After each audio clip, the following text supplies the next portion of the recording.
প্ৰাকৃতিক দুৰ্যোগৰ পৰা পৰিত্ৰাণ পাবলৈ কলিয়াবৰ চেচুৱাৰী ব্ৰহ্মপুত্ৰ পূজা আৰু যজ্ঞৰ আয়োজন। সৰ্বমংগল কামনাৰে কলিয়াবৰ আঞ্চলিক ব্ৰাহ্মণ সমাজে আয়োজন কৰে শ্ৰী শ্ৰী ব্ৰহ্মপুত্ৰ পূজা।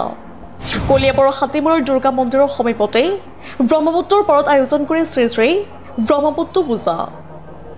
এই শ্ৰী শ্ৰী ব্ৰহ্মপুত্ৰ পূজা অনুষ্ঠানত উপস্থিত থাকে কেবিনেট মন্ত্ৰী কেশৱ মহন্ত। 2 জুলাই তাৰিখে হাতীমূৰা মথাউৰি ভাঙি কলিয়াবৰত প্ৰলয়ংকাৰী বানৰ সৃষ্টি হৈছিল। সেই বানত দিশহাৰা হৈছিল কলিয়াবৰৰ হাজাৰ হাজাৰ পৰিয়াল। প্ৰাকৃতিক এনে দুৰ্যোগৰ পৰা পৰিত্ৰাণ বিচাৰি আজি পুৱাৰে পৰা আয়োজন কৰে শ্ৰী শ্ৰী ব্ৰহ্মপুত্ৰ পূজা। উল্লেখ্য যে 1964 চনত ব্ৰাহ্মণ সমাজে প্ৰাকৃতিক দুৰ্যোগৰ পৰা পৰিত্ৰাণ পাবলৈ কলিয়াবৰত আয়োজন কৰিছিল ব্ৰহ্মপুত্ৰ পূজা। প্ৰাকৃতিক দুৰ্যোগৰ পৰা ৰক্ষা কৰিছিল কলিয়াবৰ। এই বিশ্বাস অনুসৰি আয়োজন ব্ৰহ্মপুত্ৰ পূজা আৰু যজ্ঞৰ। কলিয়াবৰ জিলা ব্ৰহ্ম সমাজৰ উদ্যোগত কলিয়াবৰৰ এই ব্ৰহ্মপুত্ৰৰ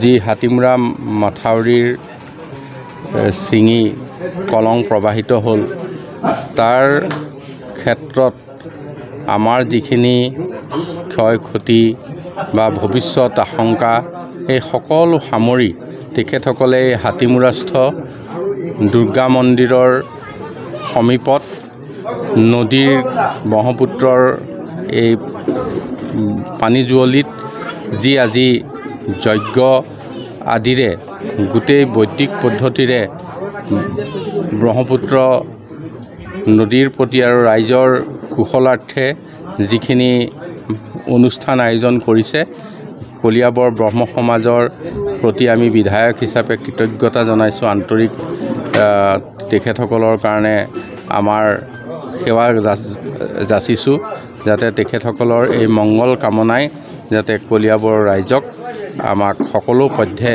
ইয়াৰ বিপদৰ পৰা উদ্ধাৰ কৰিব পাৰে। জুলাই মাহৰ এই 24 চনৰ জুলাই মাহৰ 2 তাৰিখে প্ৰলয়ংকাৰী বানে অৰ্থাৎ ব্ৰহ্মপুত্ৰই ভীষণ ৰূপ ধাৰণ কৰি কলিয়াবৰৰ অচানিতে মাথাউৰিটো ভাঙি নি কলিয়াবৰৰ অকল মানৱ সমাজেই নহয়, জীৱ জন্তু সকলোৰে যি বিপত্তি পৰিছে তাৰ কাৰণে আমি অত্যন্ত ক্ষতিগ্ৰস্ত হৈছোঁ। শেষত উপায় নাপায় একমাত্ৰ ভগৱান প্ৰভুৰ শ্ৰীচৰণত লগতে এই ব্ৰহ্মপুত্ৰৰ আৰু লগতে মহাশক্তি দুৰ্গা পূজাৰ আজি আয়োজন কৰিছোঁ। সেই উদ্দেশ্যে কলিয়াবৰৰ বিশিষ্ট ব্ৰাহ্মণ পূজাৰীসকলক আমন্ত্ৰণ কৰি তেখেতসকল দেৱতাসকলৰ অচন বন্দন পূজন সেৱনৰ অন্তত অস্তুত্বৰ আমি হোম দান কৰিম। কৰি পেলাই যিহেতুকে আদিকালৰে পৰা ব্ৰাহ্মণসকলে একমাত্ৰ হোম হোমাংগ কৰ্মৰ দ্বাৰা দেৱতাসকলক সন্তুষ্ট কৰিছিল আৰু দেৱতাসকল সন্তুষ্ট হৈ তাৰ ফলপ্ৰাপ্তি কৰিছিল, সেই বিশ্বাসতেই আমি আজি কলিয়াবৰ আঞ্চলিক ব্ৰাহ্মণ সমাজৰ সকলো ব্ৰাহ্মণসকল গোট খাই পেলাই আমি এই হোম যজ্ঞ আৰম্ভ কৰিছোঁ। আৰু আমি আশা ৰাখিছোঁ এই শুদ্ধ পূজা আৰু যি পূজাৰ মন্ত্ৰ উচ্চাৰণৰ দ্বাৰা দেৱতাসকল সন্তুষ্ট হৈ পেলাই, বিশেষকৈ প্ৰভু ব্ৰহ্মপুত্ৰ সন্তুষ্ট হৈ পেলাই তেখেতে স্বগৃহলৈ গতি কৰিব।